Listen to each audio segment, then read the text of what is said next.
Salam müəllimlər, hər vaxtınız xeyir olsun. Sizinlə PES Akademinin kurikulum təlimçisi Pəri Firuz qızı. Artıq bildiyiniz kimi, mən həftədə 3 dəfə olmaqla sizlərə ödənişsiz şəkildə sınaq təqdim edirəm. Təkrar sertifikasiya imtahanına gedən müəllimlərə dəstək məqsədi ilə, yəni bu aksiyanı davam etdiririk. İnşallah ki, imtahana qədər də, yəni son günə qədər sizlərə imtahan tipli sınaqlar təqdim edəcəyəm. Əsas odur ki, siz imtahanda bu sınaqların nəticəsində yaxşı nəticə göstərəsiniz və bu sizin üçün faydalıdırsa kanala abunə olmağı, eyni zamanda ödənişsiz şəkildə olduğundan öz həmkarlarınızla da paylaşa bilərsiniz. Həmkarlarınıza dəstək ola bilərsiniz. Gəlin, vaxt itirmədən birinci sualımızla başlayaq. Birinci sualda bizdən nəyi tələb edir? Dəyişib dövrü zaman hamı gümandan danışır. Molla rüşvətxanadan, kafir imandan danışır. Mirzə Ələkbər Sabir. Bu misraların mahiyyətini dərk edən şagirddə biliyin hansı növü formalaşacaqdır? Baxın müəllimlər, bu misraların mahiyyətini bizdən tələb edir. Mahiyyətin bizdən tələb edirsə, əhəmiyyətini bilmək, mahiyyətini bilmək, izahını vermək, nümunə gətirməyimiz bilik olaraq bizdən nəyi tələb edir? Konseptual bilik, yəni bir növ anlama tələb edir də. Faktoloji bilik fakta əsaslanan bilikdir. Prosedural bilik adı üstündə bir proses getməlidir, ardıcıllıq olmalıdır. Konseptual bilik anlamaya əsaslanır, hansı ki mahiyyətini dərk etməyimiz, izahını verməyimiz, əhəmiyyətini anlamamız konseptual biliyə aiddir. Sualın cavabı olacaqdır C variantı. Baxaq növbəti ikinci suala. İkinci sualda müəllim şagirdlərə bir neçə söz verib fonetik təhlil etmələrini tapşırır. Bu tapşırığı yerinə getirən şagirddə biliyin hansı növü formalaşacaqdır? Azərbaycan dili dərsində şagirdinizə fonetik təhlil etməsi üçün bir söz vermişsiniz. Bu fonetik təhlildə ola bilər, sintaktik təhlildə ola bilər. Əgər fonetik təhlildən, sintaktik təhlildən söhbət gedirsə, burada bir ardıcıllıq olmalıdır, bir proses gedəcəkdir. Şagird bu tapşırığı yerinə getirən zaman və proses getdiyinə görə biz bilik olaraq nəyə götürə bilərik burada? Əlbəttə ki, adı üstündə prosedural biliyi. Proses gedirsə, ardıcıllıq varsa, prosedural biliyə əsaslanacaqdır. Sualın cavabı olacaqdır A variantı. Baxaq növbəti sualımıza. Cədvələ əsasən uyğunluğu müəyyən edin.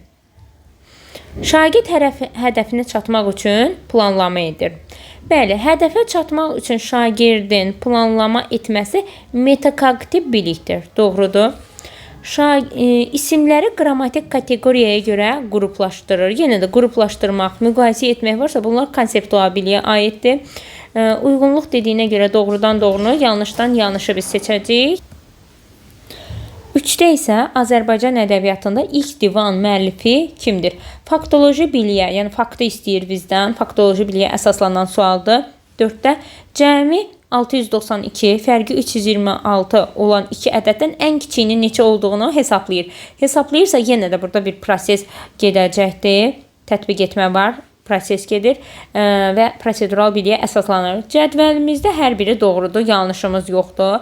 3 ilə 4-ü yanlış olmadığına görə biz götürə bilmərik, hər biri doğrudur. Amma 1 ilə 2-ni doğrunun altından doğruları istəyirdi, götürə bilərik. İndi variantlara baxaq. 1 və 2 D variantındadır. Sualımızın cavabı olacaqdır D variantı. Baxaq növbəti 4-cü sualımıza. Şagird özünü qiymətləndirmə zamanı hansı biliyin hansı növündən istifadə edəcəkdir? Yəni biliyin hansı növündən istifadə edəcək? Sualın şərti belə olmalıydı. Özünü qiymətləndirmə deyir müəllimlər. Yəni biz burada özünü qiymətləndirmədən danışırıqsa əgər metakognitiv biliyi seçə bilərik. Faktoloji bilik dediyi fakta əsaslanır. Metakognitiv bilik insanın özünün gücü, zəif tərəfini bilməsi, özü üçün bir strategiya müəyyənləşdirməsi. Metakognitiv biliyə əsaslanacaqdır. Və özünü qiymətləndirmə zamanı da insan metakognitiv bilikdən istifadə edir. Cavabımız olacaqdır B variantı. Baxaq növbəti suala. Hansı variantda uyğunluq gözlənilmişdir? Xarici dil öyrənərkən yadda saxlamaq üçün fərqli strategiyanı müəyyənləşdirmək. Prosedural bilik. Prosedural deyil, metakognitiv bilik ola bilərdi bu. Metakognitiv.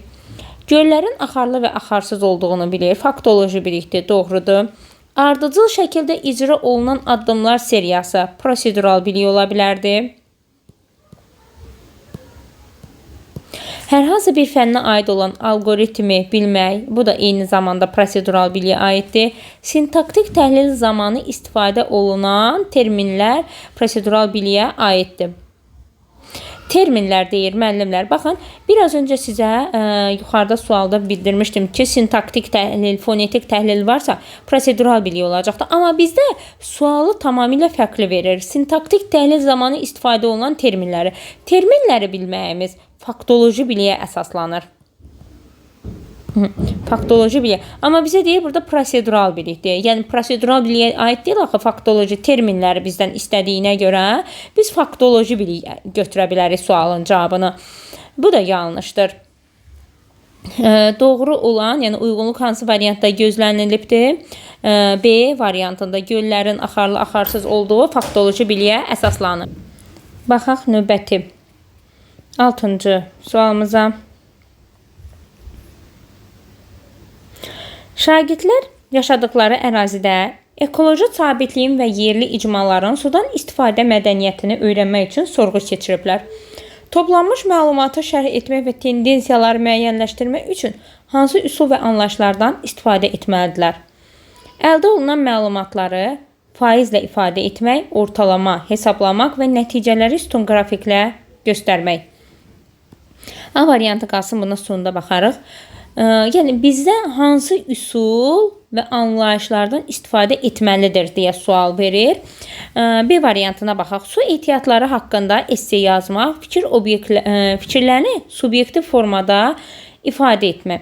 Yəni verilən situasiyaya görə bu doğru üsul sayılmayacaqdır. Yəni biz burada hesablama aparmağımız daha məqsədə uyğun idi. Nəinki esse yazmağımız.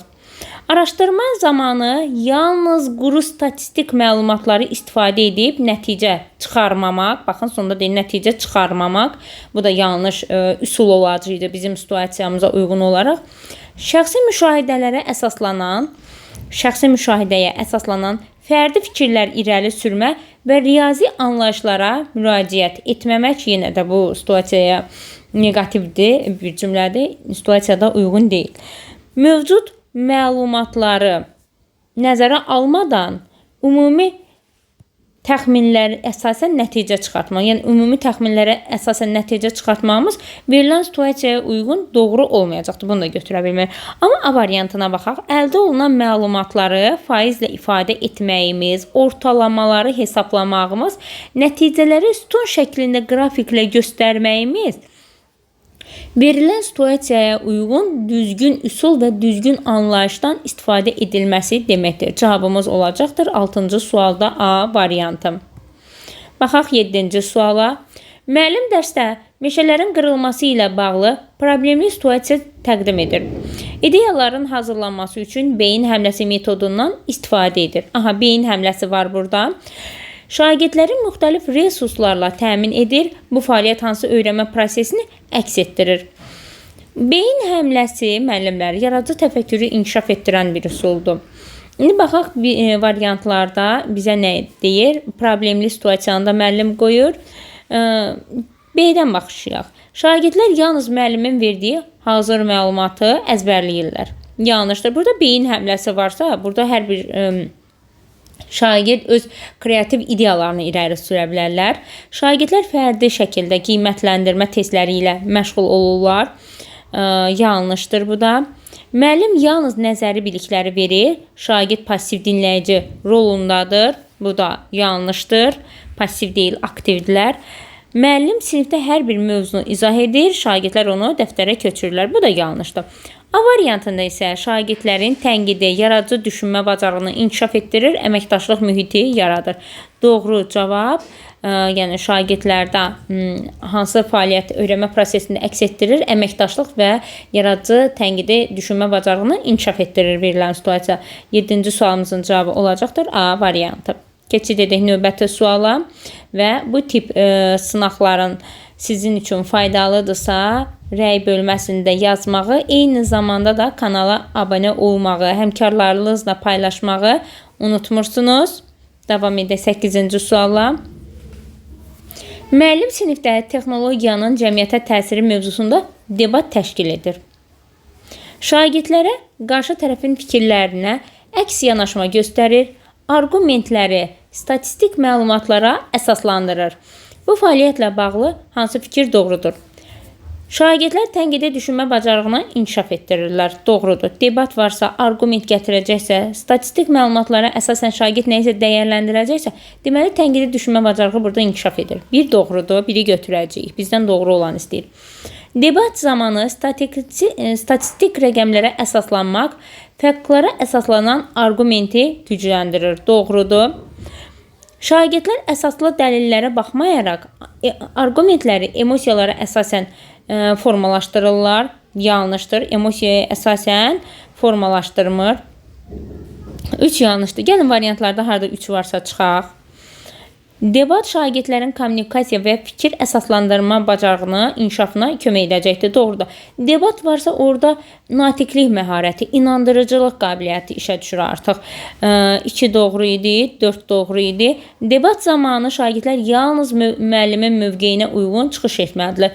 Xeyr, debat zamanı şagirdlər öz mövqeyinə uyğun çıxış edəcəklər. Müəllimin başqasının mövqeyinə uyğun olaraq yox, öz mövqeyinə uyğun olaraq çıxış edəcəklər. Bu da yanlışdır. Doğru olanları qeyd etdik. 1, 2, 4 variantlara baxaq. 1, 2, 4 B variantı. Sualın cavabı olacaqdır B variantı. Növbəti 9-cu sual. Zahir müəllim şagirdlərlə birlikdə kənd təsərrüfatı məhsullarının bölgələrdəki dəyişkənliyini öyrənmək məqsədi ilə bir neçə kənddə tədqiqat aparır. Şagirdlər müşahidə edirlər ki, kəndlərdə məhsuldarlıq yağıntının miqdarı ilə əlaqəlidir. Ən çox məhsul yağıntı aylarında toplanır. Eyni zamanda müşahidə olunur ki, süni suvarma sisteminin olmadığı kəndlərdə məhsul daha az olur. Belə deyim də, əgər yağıntı çoxdursa bu illərin məhsul bol olacaq, yağıntı azdırsa bu il qıtlıq olacaq. Belə bir yanaşma irəli sürülür burada. Şagirdlər bu müşahidələrə əsaslanaraq bölgədə kənd təsərrüfatı məhsuldarlığı ilə bağlı ümumi nəticə çıxardırlar. Bu situasiyada induktiv düşünmədə olan şagird aşağıdakılardan hansı variantı düşünəcəkdir? Süni suvarma sistemi yalnız iri təsərrüfatlarda istifadə olunur. Əsasən bu sual, 9-cu sual oxuyub anlamaya əsaslanan sualdır. Yəni, yalnız iri təsərrüfatda istifadə olunur deməsi süni suvarma yanlışdır.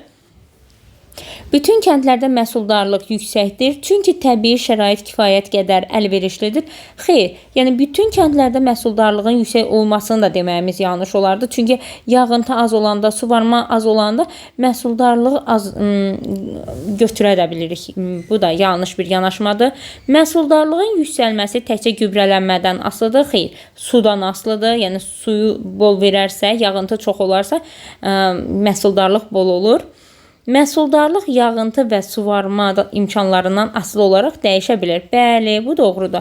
Suvarmadan və yağıntının imkanlarından asılı olaraq dəyişə bilər. Və induktiv düşünmədə olan şagird D variantını düşünəcək ki, yağıntı boldursa, suvarma çoxdursa, məhsul bol olacaqdır. Əgər yağıntı yoxdursa, il quraqlıq keçirsə, bu zaman məhsuldarlığın faiz göstəricisi aşağı düşür. Cavab olacaqdır D variantı. Baxaq 10-cu suala. Müəllim sinifdə şagirdlərlə birlikdə sinif iclası keçirir və sinif daxilində yaranan konfliktləri həll etmək üçün yeni və faydalı həll yolları tapmağı tapşırır. Bu tapşırıq zamanı şagirdlər müzakirə aparır, müxtəlif yanaşmalar irəli sürür, alternativ çıxış yolları axtarır. Yeni yollar, alternativ axtarır, müxtəlif yanaşma irəli sürür. Bu fəaliyyət zamanı müəllim şagirdlərdə əsasən hansı təfəkkür növünü inkişaf etdirir? Müəllim şagirdlərdə yaradıcı təfəkkürü inkişaf etdirir. Cavab olacaqdır B variantı. Suallarımız bu qədər müəllimlər. 10 sual sizə təqdim etdim. İnşallah ki, bir neçə dərsdən sonra da sizə 10 sualdan ibarət bir sınaq təqdim eləyəcəm. Bir daha uğur olsun sizlərə. İnşallah ki, bu sizin üçün faydalıdır. Faydalıdırsa təbii ki, rəy bölməsində fikirlərinizi qeyd etməyi unutmursunuz. Hal-hazırda işlədiyiniz sınaqda da neçə düzünüz, neçə səhviniz varsa, eyni zamanda da onu rəy bölməsində qeyd edin. Hər birinizin fikrini dəyərləndirirəm. Hər birinizin fikri mənim üçün çox önəmlidir. Bunları sizin üçün edirəm ki, imtahanda nəticəniz yaxşı olsun. İnşallah ki də faydalıdır sizə. Kanala abunə olmağı, həmkarlarınızla bölüşməyi unutmursunuz. Sağ olun, gələn sınaqlara dək.